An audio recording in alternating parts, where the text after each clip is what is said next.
آزاد کشمیر، جسے سیاحوں کی جنت بھی کہتے ہیں، کئی صدیوں سے اپنے منفرد موسم، دلکش نظاروں اور آبشاروں کو آغوش میں لیے سیاحوں کی توجہ کا مرکز بنا چلا آیا ہے۔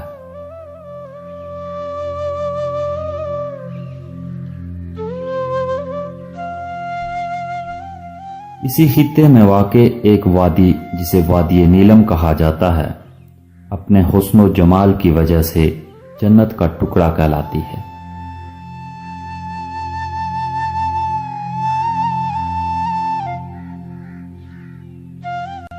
ہمارا سفر بھی اسی وادی سے گزرتے ہوئے شاردا سے جلکھڑ اور پھر وادی کاغان اور ناران تک کا تھا۔ مظفر آباد سے آگے بڑھے تو دریائے نیلم دیوانوں کی طرح پتھروں اور چٹانوں سے سر پھوڑ رہا تھا۔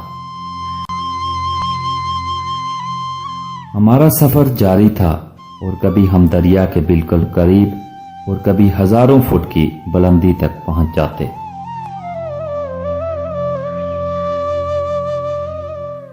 یہ علاقہ ازل سے ہی ایسا رہا ہوگا یا مختلف ہوا ہوگا، کہنا مشکل ہے۔ دیار کے تن آور درخت اور ٹھنڈی ہوا شہر سے آئی ہوئی روح کو جھنجھوڑ کر رکھ دیتی ہے۔ ہم نے اپنی پہلی شام شاردا کے نام کی۔ شاردا وہ مقام ہے جس کو تاریخی حوالے سے بہت اہمیت حاصل ہے۔ یہاں تقریباً 4000 قبل مسیح ایک یونیورسٹی قائم کی گئی تھی، جو شاردا یونیورسٹی کے نام سے جانی جاتی ہے۔ صبح کا ناشتہ شاردا میں کرنے کے بعد تھوڑی خنکی محسوس ہوئی تو ٹیم نے تھوڑا وقت آگ کے سامنے گزارا۔ ایک نئے جوش اور ولولے سے ہم نے شاردا سے ایک کچے راستے پر نوری ٹاپ کا سفر شروع کیا۔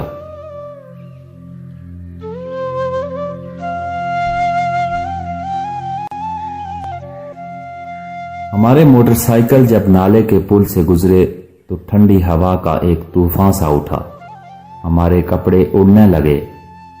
تھوڑا آگے سفر کرنے کے بعد سرگن کا گاؤں نظر آنے لگا۔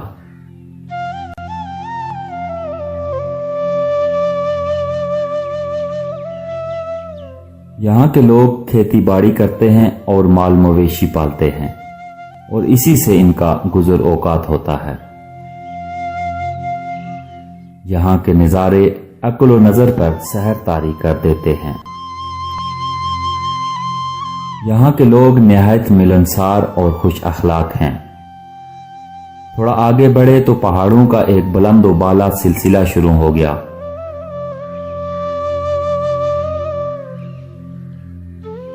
نظر کے سامنے گلیشیئرز کے نظارے تھے اور راستہ انتہائی خطرناک مگر دل فریب تھا۔ پل نہ ہونے کے باعث موٹر سائیکل کو گہرے پانی سے گزارنا پڑا۔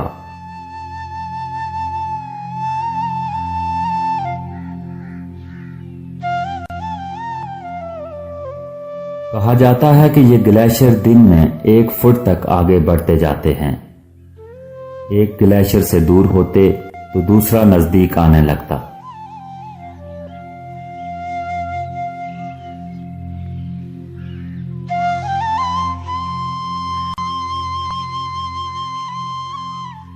راستہ سنسان تھا اور چاروں طرف پر اسرار خاموشی پھیلی ہوئی تھی۔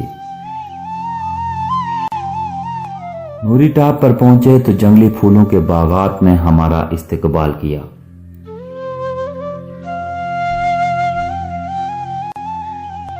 نوری ٹاپ کی سطح سمندر سے بلندی 12,941 فٹ ہے۔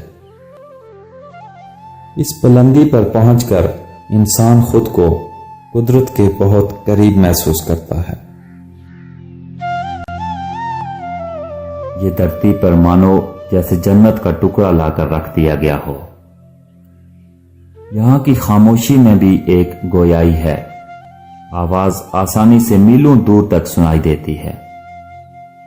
اس کے پراسرار نظارے ایک سیاح کے دل کو مکمل تسکین مہیا کرتے ہیں۔